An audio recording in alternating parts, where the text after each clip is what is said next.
EU foreign ministers have condemned Russia's holding of elections in occupied Ukrainian territory, describing it as illegitimate. Leaders from the 27-nation bloc gathered in Brussels to address the war in Ukraine as well as fighting in Gaza. Ishan Garg wraps up developments from the day-long meeting.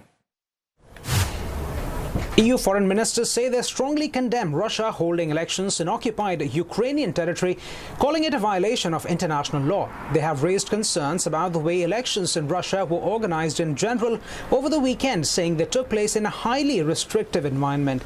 The Russia-Ukraine war and the situation in Gaza were front and center at the meeting for Europe's foreign ministers.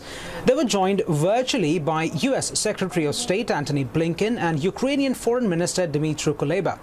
The foreign ministers finalized the bloc's €5 billion in additional funding to purchase military equipment for Ukraine.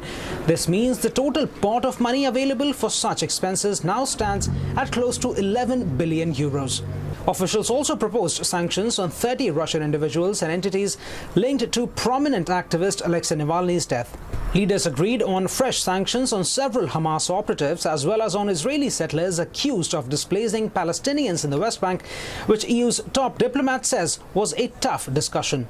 A solid compromise has been agreed at the working level, and I hope that this will be continue until full adoption soon. But the political agreement is there. This comes as EU's top diplomat Josep Borrell criticized Israel earlier in the day, saying it's weaponizing famine as a tool of war in Gaza.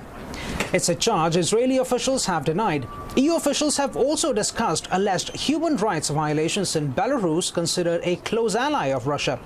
This meeting has set the stage for the leaders' summit later in the week. Utilizing frozen Russian assets, some $200 billion worth, will be on the agenda after the foreign ministers discussed it here. Josep Borrell says there wasn't unanimous agreement on how the funds could be used. However, he says there was a strong support for the idea that the money could be used to fund defense as well as civil supplies. Now, if EU leaders say yes to this proposition later in the week, it would mark a policy shift, as they had previously agreed on using the windfall profits only for Ukraine's rehabilitation. Ishan, Garg, CNA, Brussels.